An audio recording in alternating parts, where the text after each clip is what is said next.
तो हेलो दोस्तों, welcome to जामिन एमएलटी ट्यूटर। सो गाइस, आज हम डिस्कस करेंगे कि कौन सी ट्यूब में, जो ब्लड कलेक्शन ट्यूब होती है, उसमें कौन सा एंटीकोगुलेंट होता है और उससे हम कौन कौन से टेस्ट करते हैं और उसका कलर कोड क्या होता है। तो सबसे पहले हम डिस्कस करते हैं लाइट ब्लू ट्यूब, जिसको हम कोगुलेशन स्टडी के लिए यूज़ करते हैं। इसमें जो एंटीकोगुलेंट होता है वो होता है सोडियम साइट्रेट।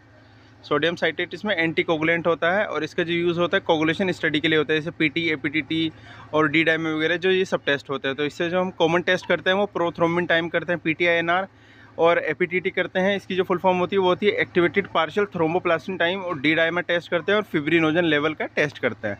ओके गाइज, ये सब हम करते हैं लाइट ब्लू टॉप ट्यूब से। इसके बाद हम नेक्स्ट चलते हैं। इसके बाद नेक्स्ट आता है हमारा रेड ट्यूब, जिसको हम प्लेन ट्यूब भी बोलते हैं। इसका जो कलर कोड होता है रेड होता है। एंटीकोगुलेंट की बात करें तो उसमें कोई एंटीकोगुलेंट नहीं होता और ना ही कोई एडिटिव होता है। और इसका जो पर्पज़ होता है वो सीरम बेस्ड टेस्टिंग के लिए होता है। मतलब जो टेस्ट सीरम से लगने होते हैं तो इस ट्यूब में लेते हैं हम। ब्लड जो होता है वो नेचुरली क्लॉट हो जाता है। और उसके बाद क्या होता है, जिससे हमने ब्लड लिया, रेड ट्यूब में ब्लड लिया, तो उसको 10 मिनट के लिए रखना होता है, 10 मिनट्स के लिए रखते हैं। जब वो क्लॉट हो जाता है तो उसको 10 मिनट्स के लिए, 15 मिनट के लिए हम सेंट्रीफ्यूज कर देते हैं, इससे सीरम सेपरेट हो जाता है। इसके बाद इसमें कॉमन टेस्ट जो होते हैं वो डिस्कस करते हैं।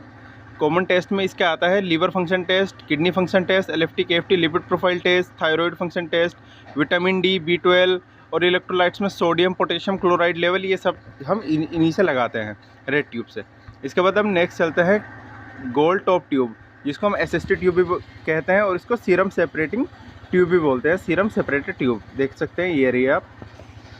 तो अब हम देखते हैं इसमें जो एंटीकोगुलेंट होता है वो क्लोट एक्टिवेटर होता है प्लस जेल सेपरेटर होता है। क्लोट एक्टिवेटर क्या करेगा, क्लोट को एक्टिवेट करेगा, और जेल सेपरेटर क्या करेगा, ये जो सीरम है देखिए यहाँ पे आप देख सकते हैं, इसको एकदम सेपरेट कर देगा।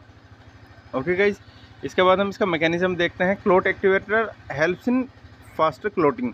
क्लोट एक्टिवेटर क्या करता है, फास्टर क्लोटिंग में हेल्प करता है।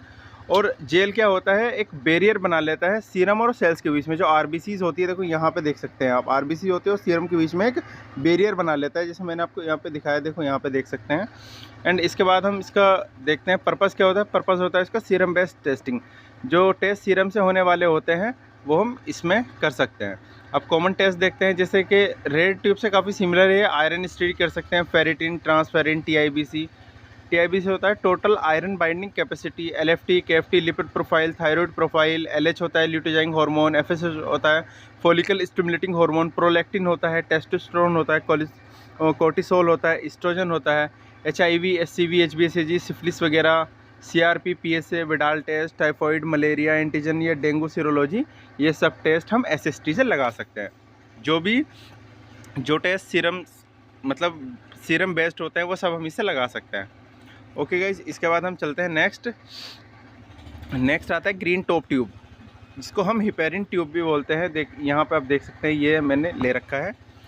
इसमें जो एंटीकोगुलेंट होता है, एंटीकोगुलेंट इसमें होता है लिथियम हिपेरिन, ये सोडियम हिपेरिन या अमोनियम हिपेरिन, ये तीनों इसमें हो सकते हैं। इसका मैकेनिज्म देखते हैं। मैकेनिज्म होता है इसका prevent clotting and preserve whole blood and plasma for rapid testing. मतलब ये जो एंटीकोगुलेंट होता है वो क्लोटिंग को प्रिवेंट करता है और होल ब्लड को प्रिजर्व करके रखता है प्लाज्मा के लिए और रैपिड टेस्टिंग के लिए। इसके बाद इसके यूज़ देखते हैं। यूज़ इसका जो होता है वो ब्लड गैस एनालिसिस में होता है, जैसे एबीजी हो गया, या इमरजेंसी बायोकेमिस्ट्री टेस्ट में होता है। कॉमन टेस्ट हम इससे लगाते हैं एबीजी, आर्टीरियल ब्लड गैसेस का अमाउंट देखने, जैसे partial pressure of CO2, partial pressure of O2 वगैरह, ये सब चीज़ें देखने के लिए हम एबीजी करते हैं। और इसका जो सैंपल होता है वो आर्टरी से लिया जाता है। और इलेक्ट्रोलाइट्स वगैरह जैसे सोडियम, पोटेशियम क्लोराइड, बाइकार्बोनेट वगैरह सब हम ग्रीन ट्यूब से ही करते हैं। इसके बाद हम नेक्स्ट चलते हैं। नेक्स्ट आता है EDTA। EDTA लेवेंडर कलर जो ट्यूब होती है, इसको हम EDTA बोलते हैं। तो EDTA एंटीकोगुलेंट में देखते हैं। EDTA की जो फुल फॉर्म होती है वो होती है ethylenediaminetetraacetic acid. और इसका जो मैकेनिज्म होता है, preserve cell morphology by preventing coagulation. मतलब EDTA क्या करता है, सेल मॉर्फोलॉजी को प्रिवेंट करके रखता है बाय प्रिवेंटिंग कोगुलेशन को प्रिवेंट करके। अब देखो यार, आपने देखा होगा एक क्लोटिंग फैक्टर होता है कैल्शियम। तो ये जो होता है ना, EDTA कैल्शियम चिलेटर होता है, ये कैल्शियम से बाइंड करता है और आगे की कोगुलेशन प्रोसेस को रोक देता है। ओके गाइज, और सेल्फ मॉर्फोलॉजी का मतलब यहाँ पे है जो हम क्या करते हैं, डीएलसी वगैरह करते हैं। डीएलसी में हम क्या करते हैं, लिम्फोसाइट्स, मोनोसाइट्स, न्यूट्रोफिल्स वगैरह, ये सब हम डीएलसी में आती है ये। तो इन सब को अगर हमें अच्छे से एनालाइज करना है तो उसकी जो मॉर्फोलॉजी है वो प्रिजर्व करके रखनी होती है। तो इसमें ये EDTA सबसे ज़्यादा काम आता है। इसमें कॉमन टेस्ट बोलते हैं, कॉमन टेस्ट देख लेते हैं। कॉमन टेस्ट में CBC आ गया, ESR आ गया, HbA1c, ब्लड स्मीयर एग्जामिनेशन जैसा मैंने आपको बताया डीएलसी करने के लिए, और रेटिकुलोसाइट काउंट, ये सब हम EDTA ट्यूब से कर सकते हैं।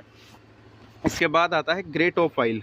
ग्रे टॉप फाइल में हम देखते हैं एंटीकोगुलेंट होता है इसमें सोडियम फ्लोराइड।